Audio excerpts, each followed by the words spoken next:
Social media पर एक post चर्चा का विषय बनी हुई है। लोक गायक श्री नरेंद्र सिंह नेगी जी की एक पोस्ट, जिसमें उन्होंने अपने दर्द को बयां किया है। उन्होंने अपनी एक फेसबुक पोस्ट में बताया कि श्रीनगर गढ़वाल में 15 और 16 फरवरी को एक किताब कौतिक होने वाला था, यानी कि किताबों का मेला। और इस किताब कौतिक की थीम थी read more books reduce screen time, यानी कि अधिक किताबें पढ़िए और स्क्रीन टाइम को कम कीजिए। हालांकि अब ये आयोजन रद्द हो चुका है, और ये क्यों रद्द हुआ है और इसकी क्या वजह है, तो इसके लिए चलते हैं हम नेगी जी की फेसबुक वॉल पर, जहां पर उन्होंने अपने दर्द को बयां किया है। अपनी पोस्ट को वो गढ़वाली में लिखते हैं और कहते हैं, दगड़ियों 15-16 फरवरी को श्रीनगर गढ़वाल में होने वालू किताब कौतिक की इजाजत नहीं मिलनू दुर्भाग्यपूर्ण छ। श्रीनगर शिक्षा को बहुत बड़ो केंद्र छ। मैंने सुनी बल भाजपा से जुड़िया विद्यार्थी परिषद का दबाव पर प्रशासन ने किताब कौतिक की इजाजत नहीं दे। मैं सोचणु छो यू कना विद्यार्थी और अधिकारी छन जो किताब से इनका डरना छन। ये कौतिक माँ हिंदी अंग्रेजी का साथ हमारी लोक भाषा की किताबों का 40-50 प्रकाशक औना छन। मिन भी औण छो पर, अब वो पर कहते हैं, लेकिन उनका ये पर बहुत कुछ बयां करता है प्रदेश की उस ओछी राजनीति के बारे में, जहां पर हर उस शख्स की आवाज़ को दबाने का कार्य किया जा रहा है जो प्रदेश के ज्वलंत मुद्दों पर अपनी राय देता है या उनका समर्थन करता है। श्रीनगर एक बहुत बड़ा शैक्षणिक केंद्र है और कहा जा रहा है कि भाजपा से जुड़े विद्यार्थी परिषद के दबाव में प्रशासन ने इसकी अनुमति नहीं दी। सवाल उठता है कि एक विद्यार्थी संगठन किताबों से इतना डर क्यों रहा है? इन किताबों के आयोजन से किसे खतरा हो सकता है? क्या ये आयोजन तब भी रद्द होता यदि ये एक डीजे नाइट होती?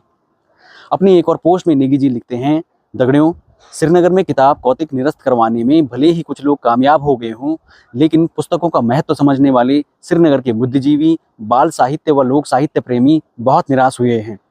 इस कार्यक्रम के मुख्य आयोजक हेमपंत ने बताया कि गढ़वाल विश्वविद्यालय, रामलीला मैदान, गर्ल्स कॉलेज, इंटर कॉलेज ने लिखित अनुमति देने के बाद किसी के दबाव में आकर मौखिक रूप से मना कर दिया। हेम ने बताया कि उन्होंने छात्र संघ के श्री जसवंत राणा, अमन काला, आशु पंत, रुपेश नेगी से भी अनुरोध किया कि ये कार्यक्रम छात्र हित में है, इसे रद्द न होने दें, किंतु वे नहीं माने और धमकियां देने लगे। एसडीएम श्रीनगर ने बताया कि ना तो उन्होंने अनुमति दी और ना ही उन्होंने निरस्त की। अब श्रीनगर के युवाओं को ही तय करना है कि वो शिक्षा के केंद्र श्रीनगर में कैसा वातावरण बनना या देखना चाहते हैं। सोशल मीडिया पर इसे लेकर तीखी प्रतिक्रियाएं आ रही हैं। अगर नरेंद्र सिंह नेगी जी की ये पोस्ट बिल्कुल सही है तो ये एक गंभीर और चिंताजनक विषय है।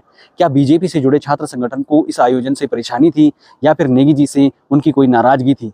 हाल ही में हुए निकाय चुनाव में नेगी जी ने कई कार्यक्रम किए, लेकिन वो भाजपा के प्रत्याशियों के समर्थन में नहीं थे, बल्कि निर्दलीय या कांग्रेस प्रत्याशियों के समर्थन में थे। क्या यही कारण था कि इस आयोजन को अनुमति नहीं दी गई? अच्छी किताबें अच्छे विचारों को जन्म देती हैं और तर्कशील बनाती हैं, लेकिन आज प्रदेश के लोगों को धर्म के नाम पर वोट देने के लिए बस बरगलाया जा रहा है। चुनाव चाहे ग्राम प्रधान का हो, पार्षद का हो, विधायक का हो या फिर देश के प्रधानमंत्री का हो, वोटरों को इस हद तक गुमराह किया जा रहा है कि धर्म ही सर्वोपरि बन गया है।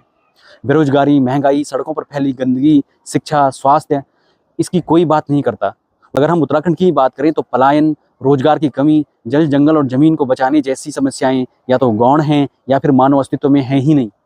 लेकिन किताबें आपके विचारों को बदल सकती हैं, आपको सही और गलत की विवेचना करने पर मजबूर कर सकती हैं, लेकिन यदि आप पूर्वाग्रहों से ग्रसित रहेंगे तो सत्ता में बैठे लोगों से सवाल पूछना ही बंद कर देंगे। उत्तराखंड के वो ज्वलंत मुद्दे जिनके लिए नेगी जी हमेशा मुखर रहे हैं, मूल निवास और भू कानून, आज भी 25 वर्ष बीत जाने के बाद प्रासंगिक हैं। लेकिन लगता है कुछ लोग नहीं चाहते कि किसी भी तरह से लोग इन पर बात करें।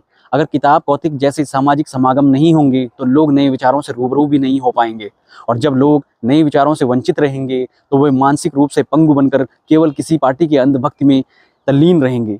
फिर वो सत्ता से सवाल नहीं करेंगे, बल्कि वही करेंगे जो उन्हें आदेश दिया जाएगा, जैसा कि जाइए और किताब कौतिक का विरोध कीजिए, क्योंकि वहाँ नेगी जी जैसे लोग आएंगे जो एक प्रभावशाली व्यक्तित्व हैं, और हो सकता है कि वो लोगों को वहाँ पर भू कानून और मूल निवास जैसी समस्याओं पर बात करने के लिए प्रेरित करें। नरेंद्र सिंह नेगी जी लगातार मूल निवास और सशक्त भू कानून पर अपनी बात रखते हैं और बेबाकी से इन मुद्दों का समर्थन करते हैं।